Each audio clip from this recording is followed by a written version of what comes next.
반갑습니다. 8월 6일 목요일 오늘 사는 지혜 엉망이 된 하나님의 질서라는 내용으로 함께 같이 묵상을 나누겠습니다. 오늘과 내일은 하나님의 질서, 우리 어저께까지 살펴봤던 하나님의 질서가 이 땅에서 엉망이 된 상태로 있는 그 자체를 한번 살펴보려고 하는데요. 잠언에서는 창조주 되신 하나님이 지금도 역사하시기에 지혜로운 행동이 대체로 삶에 좋은 결과를 낳게 되는 이 내용들을 설명하고 있습니다. 근데 대체로라는 제가 방금 그 표현을 한번 생각해 보셨으면 좋겠는데요.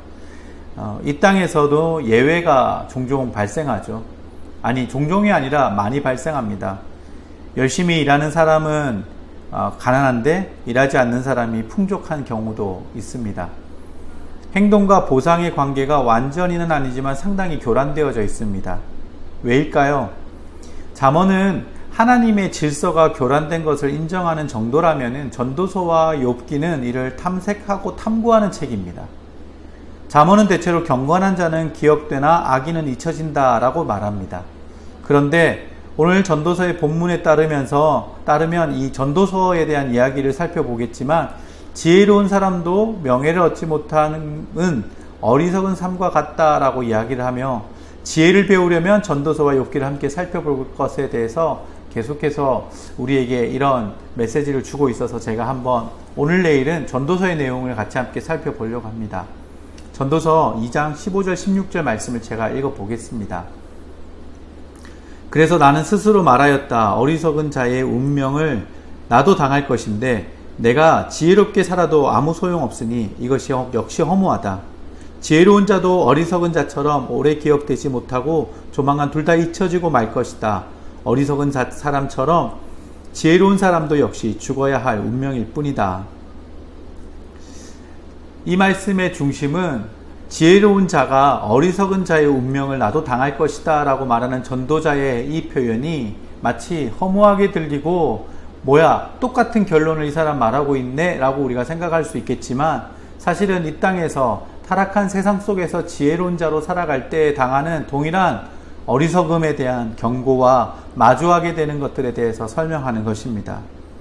그래서 우리가 하나님의 질서가 무엇인가 정의 내리고 분명한 그 메시지를 받기 위해선 잠언을 읽지만 이 전도서를 통해서 지피지기의 시간, 적을 알고 나를 아는 시간, 엉망이 된 하나님의 질서에 대해서 면밀하게 살펴보는 시간을 통해서 하나님의 질서를 추구하는 것에 대해 다시 한 번 더 기억하는 자리가 되었으면 좋겠습니다. 계속해서 제가 전도서에서 가장 유명한 말씀의 구절을 읽어보겠습니다. 1장 2절 3절 말씀입니다. 설교자가 말합니다. 인생은 정말 허무하고 허무하다. 세상 만사가 너무 허무하다. 사람이 해 아래에서 일하는 모든 수고가 무슨 유익이 있겠는가. 이 말씀은 개역개정으로 되어진 버전의 성경 말씀이 더 유명한데요. 제가 그 말씀을 읽어보겠습니다. 전도자가 이르되 헛되고 헛되며 헛되고 헛되니 모든 것이 헛되도다. 해 아래서의 수고하는 모든 수고가 사람에게 무엇이 유익한가. 저자의 말은 우리가 목표에 도달할 때가 거의 없고 도달한다 해도 생각만큼 만족이 없다라는 것을 헛됨으로 설명하고 있습니다. 이런 말은 유익이 없어 보입니다. 어떤 목표의식도 다 없어지게 만듭니다. 그래서 우리는 이런 말이 성경에 쓰여져 있다면 그냥 암울함 그 자체를 받아들여야 한다라고 성경에서 말하고 있는 것인가? 라고 질문할 수밖에 없습니다.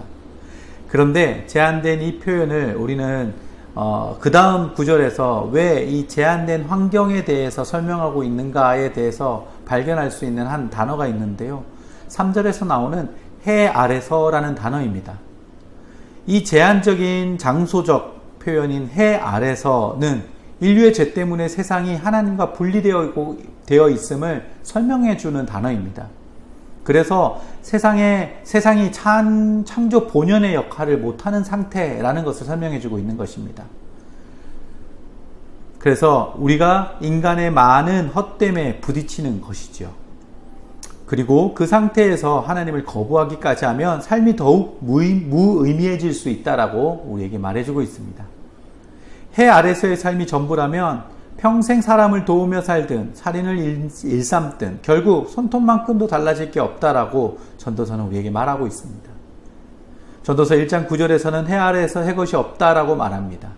그리고 11절에서는 이전 세대들이 기억됨이 없으니 장래 세대도 그 후의 세대들과 함께 기억됨이 없으리라고 단언하며 말하고 있습니다. 지난 일을 기억하는 사람은 아무도 없다라고 말해주기에 우리는 허무한 인생이라고 결론 내릴지 모릅니다. 그래서 세속문화는 지금 이 순간을 즐겨라고 합니다. 우리는 거기에 또 영향을 받습니다. 하지만 그렇게 살아서는 안 됩니다. 하나님께 감사하지 않으며 그분과 무관하게 살아간다면 지금 생에 잠시 지나가는 즐거움, 덧없고 무익함 속에 그대로 머물며 살게 될 것입니다.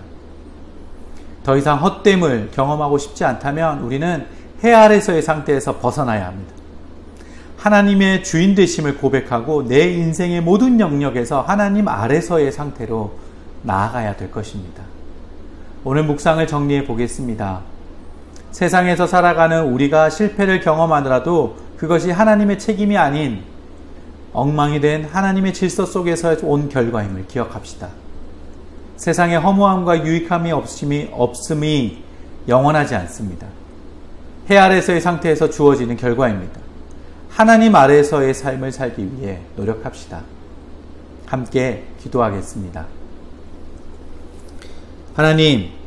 하나님께서 세상을 선하게 창조하셨으나 우리가 망가뜨렸습니다. 그러면서 삶이 잘 풀리지 않는다고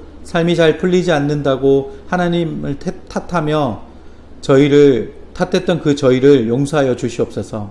세상이 고쳐질 때까지 주님을 신뢰하며 시간을 잘 사용할 수 있도록 도와주시옵소서. 하나님, 해 아래서의 삶이 참으로 덧없어 보입니다. 우리가 해 아래에서 좌절하지 않고 하나님 아래서 삶을 살게 하여 주시옵소서. 주님 안에서 하는 일은 그 무엇도 헛되지 않습니다. 오늘 하루의 삶도 헛되지 않는 삶을 살도록 저희를 보호하여 주시옵소서. 예수님의 이름으로 기도합니다. 아멘.